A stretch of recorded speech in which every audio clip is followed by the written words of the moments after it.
Cordial saludo, soy Arelis Toro y en el siguiente video analizaré e intentaré explicar 3 enfoques sociológicos del conflicto a partir de los planteamientos de Karl Marx, George Simmel y Lewis Coser. El objetivo de esta presentación es entender cómo cada autor interpreta el conflicto social y cuáles son sus implicaciones para la estructura social y las dinámicas de poder. Aunque cada uno tiene una perspectiva diferente, los tres coinciden en que el conflicto es una parte fundamental, un elemento importante para comprender el funcionamiento y la transformación de las sociedades. También en el video intentaré encontrar similitudes y diferencias entre los conceptos de los autores, pero también intentaré comprender el papel del conflicto en la transformación social. Mientras Marx, con su teoría de clases, destaca que el conflicto es una consecuencia de las desigualdades de las clases sociales, Simmel lo concibe como una forma de socializar. Y Coser destaca las funciones positivas que éste puede cumplir dentro de los grupos y las instituciones. Marx plantea el conflicto como una lucha de clases y dice que la historia avanza mediante conflictos entre grupos opuestos. Plantea también que la historia ha estado marcada por conflictos entre grupos sociales, tales como amos y esclavos, señores feudales y siervos, burguesía y proletariado. Pero quizás lo más importante que plantea es que el conflicto impulsa los cambios históricos. Según Karl Marx, la consolidación del capitalismo se entiende como la industrialización del mercado mundial y la concentración de la riqueza, el reemplazo de las formas artesanales de producción, la expansión del mercado mundial, la concentración de riqueza y medios de producción y la creciente interdependencia entre los países. Pero también nos dice que con el capitalismo surge la lucha entre clases y en los trabajadores se despierta la conciencia de clase social, lo cual los lleva a organizarse para hacer luchas colectivas, las cuales con el tiempo se vuelven luchas más coordinadas, más específicas y más amplias. Los medios de comunicación y transporte facilitaron esa unión entre los trabajadores porque permitió que distintas regiones se unieran. Marx define la burguesía como la clase social propietaria de los medios de producción y de la industria. Son quienes controlan la economía y emplean la fuerza de trabajo.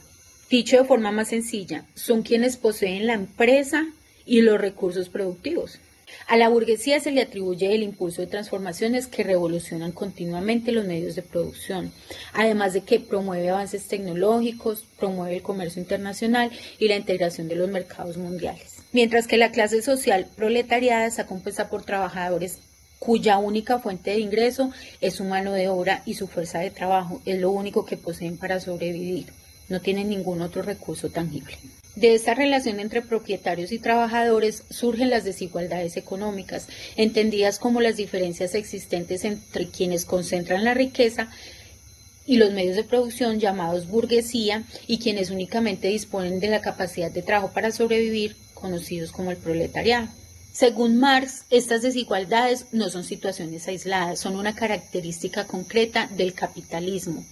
Se manifiesta en una distribución desigual de la riqueza, de los recursos del poder económico entre las distintas clases sociales y como consecuencia una minoría acumula grandes cantidades de riqueza, mientras que la mayoría de los trabajadores recibe salarios mínimos que en muchos casos no cubren sus necesidades básicas. Con el capitalismo también se empiezan a hacer evidentes algunas desigualdades y explotaciones laborales, tales como la plusvalía, la concentración de la riqueza y las condiciones laborales desiguales.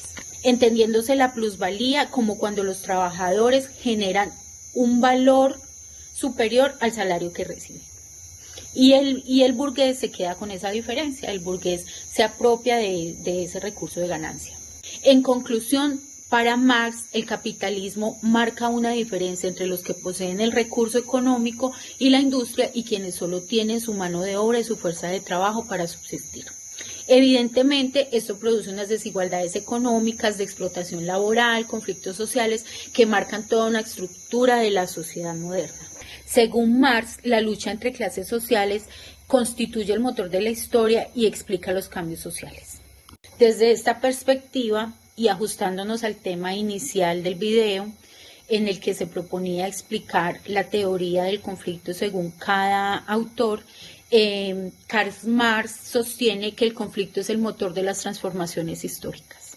Continuando con el segundo autor propuesto, George Simmel, él nos plantea que el conflicto es una forma de interacción que puede integrar y fortalecer las relaciones.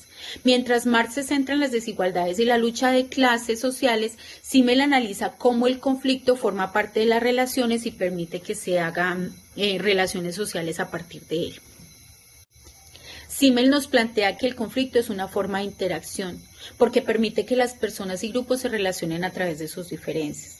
Nos dice que no siempre es destructivo porque puede generar cambios y fortalecer las relaciones sociales.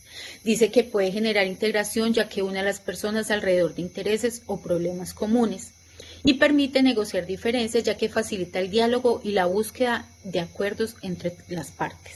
La conclusión de Simmel nos muestra que el conflicto también puede fortalecer los vínculos sociales cuando existen mecanismos para gestionarlos. Nuestro tercer autor, Lewis Coser, retoma algunas de las ideas de Simmel, especialmente la idea de que el conflicto no siempre es malo, pero él va un paso más allá, al intentar explicar que los conflictos pueden cumplir funciones positivas para la sociedad. Dice que el conflicto cumple funciones positivas cuando existen mecanismos adecuados para gestionarlos. Coser nos dice que el conflicto puede tener funciones positivas en la sociedad en la medida que permite expresar diferencias y buscar soluciones dentro de los grupos. Ayuda a fortalecer los grupos sociales, generar cohesión, contribuye a corregir problemas y reducir tensiones acumuladas, puede impulsar cambios sociales necesarios. El conflicto no es solo una amenaza, según Coser, es también una oportunidad de mejora social e institucional. Haciendo una comparación de los tres autores, tendríamos entonces, en términos muy resumidos, que Marx propone que el conflicto genera un cambio histórico. Simmel dice que genera una integración social y Coser que genera una adaptación institucional. Es decir, que como conclusión el conflicto puede generar transformación, cohesión social y cambio social.